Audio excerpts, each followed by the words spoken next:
And we're back, like we never left. Welcome to the Confessions of a Not So Dangerous Mind podcast. I'd like to thank you all for spending some of your Tuesday morning here with me in New York. Once again, we're going to skip past all that promotional jazz and get right to the guts of the episode. So yesterday was the 30th anniversary of the theatrical release of The Shawshank Redemption. Today marks 30 years since Tim Burton's phenomenal, criminally underseen, not really underrated, but underseen, Ed Wood, which premiered at the 1994 New York Film Festival. It would have been a Saturday on September 24th, 1994. Now, I was already a Tim Burton fan just on the strength of the original Batman, honestly. I didn't love Batman Returns. I didn't love Edward Scissorhands. But I considered myself a Burton fan because he just had such a distinctive quality. And Beetlejuice, the original, is a movie that I watched.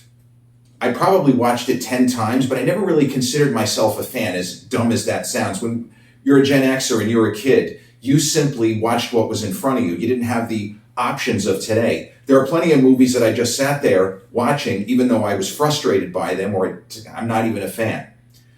So I never considered myself a fan of Beetlejuice. And by that, I mean, I'd give it 3 stars out of 4.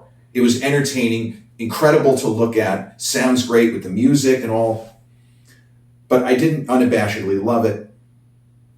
But it also, as with Burton's take, his unique take on Batman, it showed that this was a guy who was just an enormous talent.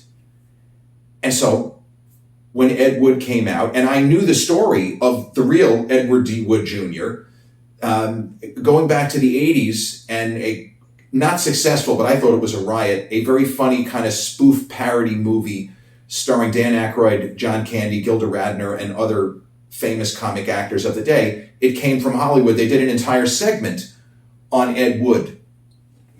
And so I knew who he was, and I understood that even then, 30 years ago, 40 years ago, he was generally regarded to be the worst filmmaker who ever had any piece of working within the studio system. And the reason why he was even able to get that far is because he had the right kind of friends. One specific friend, Bela Lugosi. And Tim Burton's movie is such a beautiful portrait, not only of the life and times of Edward D. Wood Jr. So this is not an all-encompassing biographical film. This does not show us Ed Wood, the real Ed Wood, serving his country and jumping out of planes in World War II while wearing women's undergarments and wishing that he could be wearing Angora sweaters while fighting the enemy. The movie doesn't get into that. We understand he's a veteran, but it picks up the story with Ed Wood. I think he's 30 at the beginning of the film. And Sarah Jessica Parker's terrific, plays a real actress named Dolores Fuller, who was Ed Wood's girlfriend at the time. And they have put on a stage production, not very good. In fact, it's horrendous.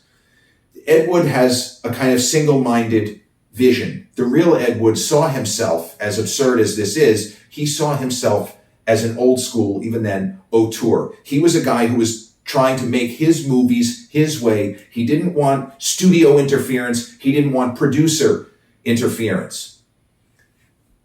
He didn't realize just how untalented he was. And that what he thought was, here's a good one for you, wasteful spending. What he thought was, well, they do too many takes in Hollywood. There are too many setups.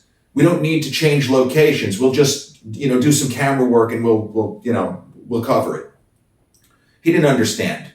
He was not nearly as skilled as he thought he was. But at the same time, you can look at certain moments in his horrendous films, Bride of the Atom, Glen or Glenda, and his magnum opus, Plan 9 from Outer Space, originally titled Grave Robbers from Outer Space. But you can see he understood the basics as far as where to put the camera and how to frame his performers. So it wasn't like he had no idea what he was doing.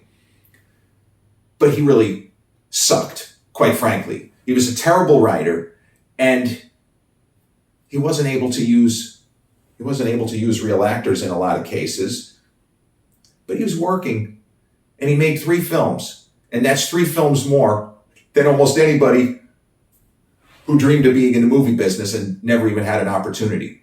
So he was creative, he was a creator, and he was a real character. And it's easy to understand why 2 distinctive creative types in Tim Burton, in Johnny Depp, latched onto this project and became obsessed with enough to make a movie. And when you say make a movie, that's talking about how many years, a couple of years of your life, doing the research. And in the case of Johnny Depp, trying to figure out, because there is actually a decent amount of newsreel footage and interviews with Edward D. Wood Jr. over the years. And Johnny Depp took the time, not unexpectedly, you would have thought that he would do this, but to try to master Ed Wood's kind of peculiar speech patterns and the mannerisms and the way that he carried himself. I believe it's Depp's finest performance. I don't think that I would consider this to be Tim Burton's best film.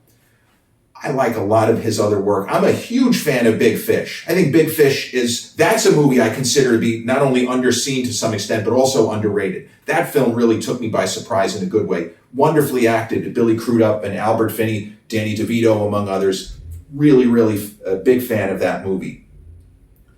I also really enjoyed Sleepy Hollow with Johnny Depp again. So Burton, although there are certain films that I don't love, talent's not in question. But on a certain day, I will say that Ed Wood is my favorite Tim Burton film, but I love Batman 1989. Absolutely, without any hesitation or any equivocation. I still say that's the best Batman movie. I have that one first, and Batman Begins a very close second. Now, Batman Begins tells a fuller, more complete Batman origin story, no doubt about it. But there's something about the magic of Keaton in the cowl and Jack Nicholson as Jack Napier, Joker. And I know they retconned it, and Jack Napier killed the parents, and that didn't happen. I understand. Believe me, I understand all that stuff. But that's a movie. It was a huge event movie. They started teasing it the prior year. It was a huge event movie that actually was worth it. Because you go back through Hollywood, especially summer movie season, there have been so many enormously buzzed, huge summer movies, event movies, if you will, blockbusters that just didn't get there. And Batman 89, for me, exceeded expectations. And that's on the strength of what Burton was able to do visually, because we know he has an incredible eye for detail, almost like Ridley Scott in that capacity. But Ed Wood is just a great film. It's shot in black and white, which was a controversial choice, but it works beautifully. The story is set in that era where a filmmaker of limited means and resources, such as Ed Wood, would probably be forced to shoot in black and white. The film plays like a comedy, but the lighting scheme is that of a thriller and or a horror movie. And it was another stylistic choice by Tim Burton, and I'm glad that he had creative control to do this. These are the kinds of things you don't necessarily ponder, just if you're a regular movie fan and not somebody that spent years in academic settings. The budget was not huge. Unfortunately, the movie was a box office disappointment, but Burton had enormous control. Even though he didn't come back for the third Batman film, Batman and Batman Returns, they were very significant financial successes. And you hate to look at it this way. Everyone has so much talent when you're at the level of a Tim Burton. But because of the success of Batman Returns, and I think The Nightmare Before Christmas in 93, but Burton had more room to maneuver. He had less people to answer to. Under different circumstances, if let's say Batman Returns had not been a significant hit, I don't think he gets to shoot this movie in black and white. And I don't think he is able to cast it exactly the way that he did. And I don't think that they go for the color scheme and the way that it's shot as if it's a horror film. But Burton was able to apply his very particular vision to this movie. And hey, like I said, if anybody tells me this is their favorite Tim Burton film, can't take issue with it. I mean, this is, after all, it's just subjective opinion, right? The film, though, boasts such incredible performances and showing very quirky and eccentric people, the actors bring them all to life. So you have Bill Murray, who plays a real-life individual who went by Bunny Breckenridge, who was trying to have what used to be called a sex change operation. And it's such an understated Bill Murray performance, similar to a dozen years earlier where he's Dustin Hoffman's roommate in Tootsie. And he does not do Bill Murray things. Bill Murray in this movie is so good. It's amazing they got him to be in such a relatively small role, but he is just fantastic. He gives you enough of this guy where you understand who he is, what he wants to do, where he wants to go, and why he is friends with Ed Wood and Dolores Fuller and some of the other characters. The now notorious Jeffrey Jones is fantastic as a real-life kind of phony prognosticator called Criswell. Jeffrey Jones he's really great in this movie. And I love Sarah Jessica Parker's performance. She's an actress I can I don't want to say take or leave. I've always been a fan. But there are certain roles that I don't think work for her. But when she's right, and I think she is perfectly cast here, she's really good. And also, there is no sense of any movie star moxie from her or from Bill Murray. They are playing supporting roles, and they are not hogging the spotlight. They are okay being in the background and letting Johnny Depp run the show. And there's something to be said for that, because not everybody does it. We have seen times that clear supporting performers, they're almost fighting with the star for screen time or for attention when they're on screen together. It is a very quiet performance from Sarah Jessica Parker. Really, really solid.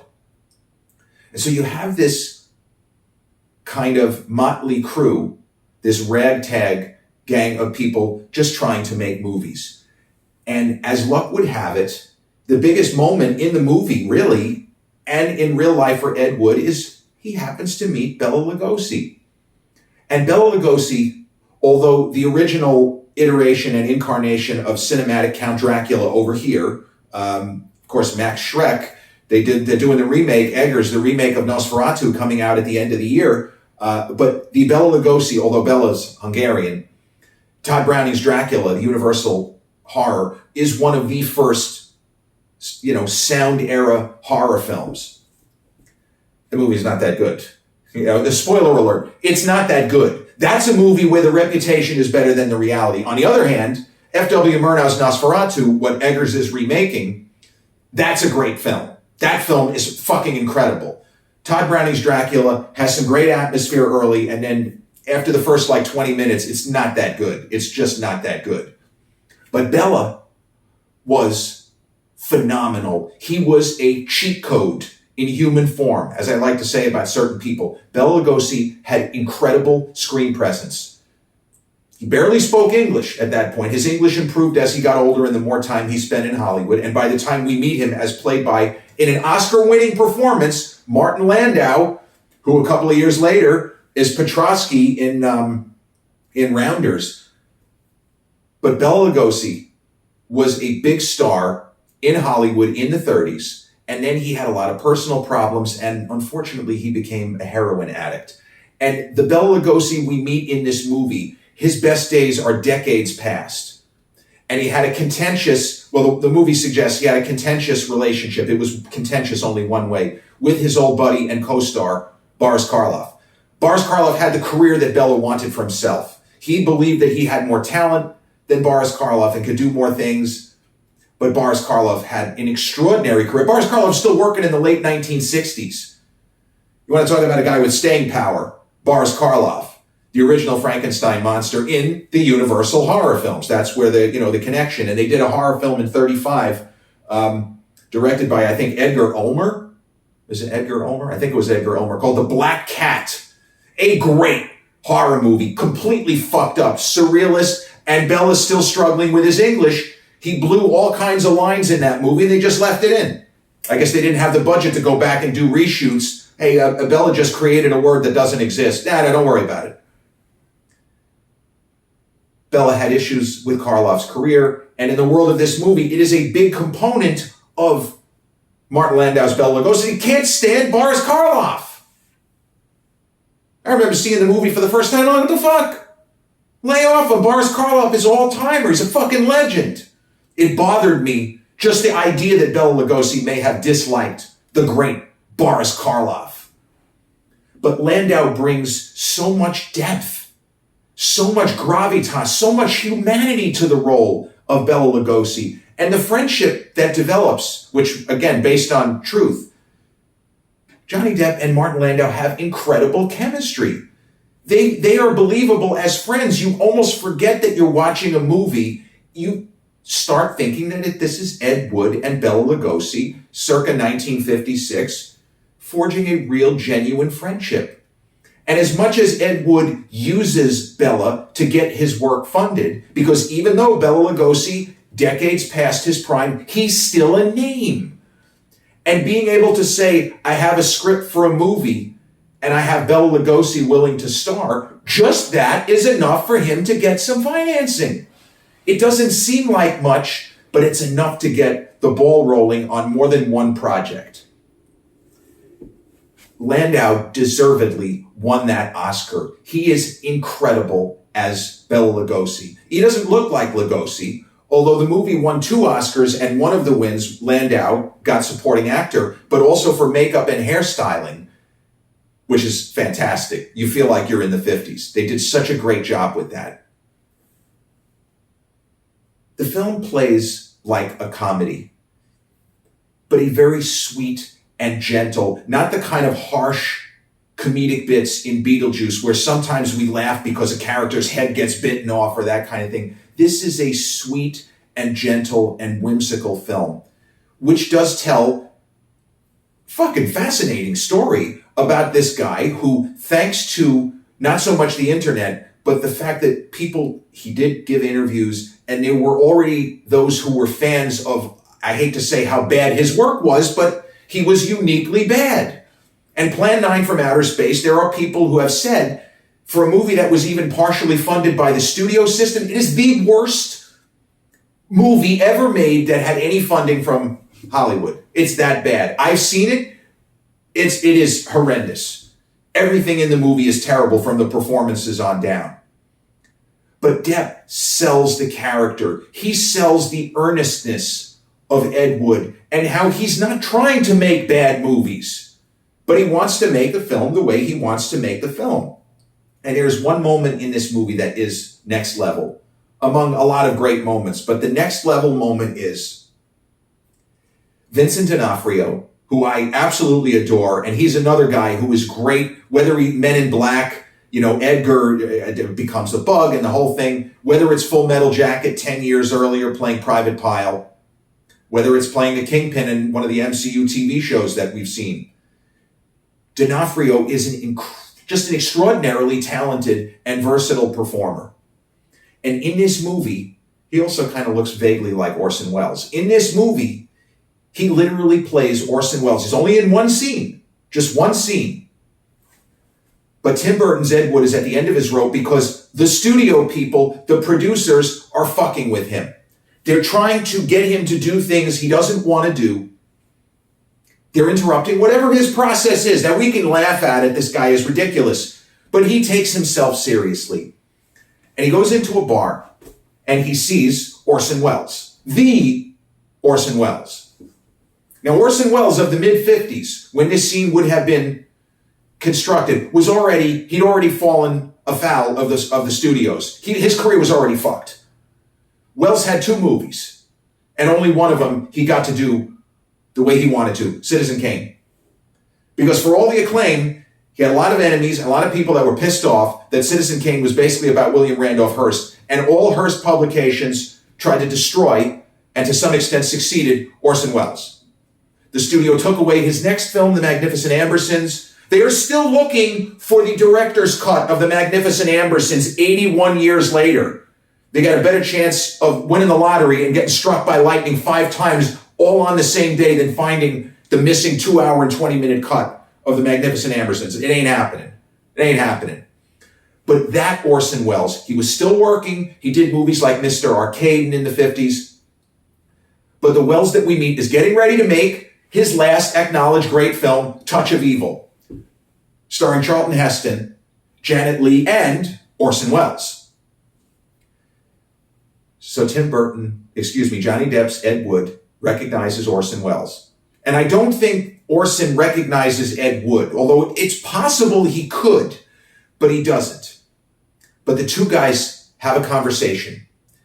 And Orson, the presentation of Vincent D'Onofrio is that Orson is not coming across as haughty or condescending. Orson Welles was a guy whose IQ was probably close to 200. He was a genius, as was Stanley Kubrick. He didn't accidentally luck into his career as an extraordinary theater guy, a writer for theater, a playwright who then moved into the movie business and made what many still consider to be the single greatest film in history of motion pictures and Citizen Kane when he was 25. Again, there are really smart people, and then there are people like Stanley Kubrick and Orson Welles. Orson Welles and Ed Wood, Vincent D'Onofrio, and Johnny Depp, they have a conversation, and Orson Welles is talking to Ed Wood as if they are equals. And there is something in what Johnny Depp does with his face when he realizes, again, he doesn't realize, and I know he's an actor, but he comes across like he is calculating. Welles is talking to me as if we're peers. He's not asking me for my filmography. He's not saying, I saw Bride of the Atom, it was the worst film I've ever. No. He's telling me to stand up for my vision. I only got to make one movie my way. Now they want me to cast Charlton Heston as a Mexican. True story. Touch of Evil. Heston did not play a normal Heston waspy type character, if I may say that out loud. And he was mad about it, but he didn't have creative control or full control, and he was going to have to make the movie their way. And he's telling him, you stay true to your vision, Ed. Calls him Ed. And the scene closes with the two men on the same page, and Ed Wood reinvigorated. I just got some great advice from Orson Welles, and he didn't talk to me like I didn't know what I was doing. He told me what I needed to try and do here. And he's hopefully going to take his own advice with this movie he's talking about with Charlton Heston. Johnny Depp could have easily been nominated for Oscar. And I feel like later era Johnny giving this kind of performance, I feel like he might have. 94 was a big year for actors, though. Travolta in Pulp Fiction, Morgan and Tim Robbins in Shawshank. I think, Morgan was up for Best Actor. And, Hanks in Forrest Gump, Travolta in Pulp Fiction, Morgan in Shawshank. I think Nigel Hawthorne was up for The Madness of King George, and there were some people that thought he might win. That would have been an unbelievable upset. But of course, Tom ended up winning for Forrest Gump. But Johnny Depp's performance in Ed Wood is, I will go down on the hill, it is the finest, most nuanced work he's ever done. And I recommend, if you haven't seen the movie, you should 100% see it. Whether or not you love Beetlejuice, the sequel sucks, it's great, it doesn't matter. This is a fantastic film, straddles so many genres, and there is no way not to come out of this film just being dazzled by what Johnny Depp is able to do, creating this really interesting, quirky character, more or less as much like the real Edward D. Wood Jr. as humanly possible. And Burton's direction, his affection for the real Ed Wood comes through in every frame. He would say today, the guy wasn't a great filmmaker, but I loved him anyway. I still love what he was trying to do, what he wanted to achieve, and what he did achieve, despite not really having much in the way of talent and not having enough of a budget anyway, even if his scripts weren't so lousy. It is a film to seek out and treasure. And once again, I will say, it gets my highest recommendation. And if you watch this movie on my account and you don't like it, you light me up in the comments. But I am very, very confident that despite the fact that it was a box office failure, as was Shawshank, but despite the fact that Ed Wood failed at the box office, the Rotten Tomatoes score is well into the 90s. You almost can't find anyone who has seen this movie and does not say, I recommend it. This is fantastic. Ed Wood released on this day, 1994, directed by Tim Burton, starring Johnny Depp, Sarah Jessica Parker, Martin Landau, Bill Murray, Jeffrey Jones, and a whole host of fantastic supporting actors. This has been episode 315 of the Confessions of a Not So Dangerous Mind podcast. I'd like to thank you all for spending some of your Tuesday morning here with me in New York. If you check out this episode on the YouTube channel, haven't done so already, please click like, subscribe, comment, share, turn on those notifications. Or if you catch this episode on the audio platforms such as Podbean, Spotify, iTunes, or the others in which we're hosted, same general rule applies. Click like, subscribe, share, and turn on those notifications. I'll be back with a new episode real soon. Till then,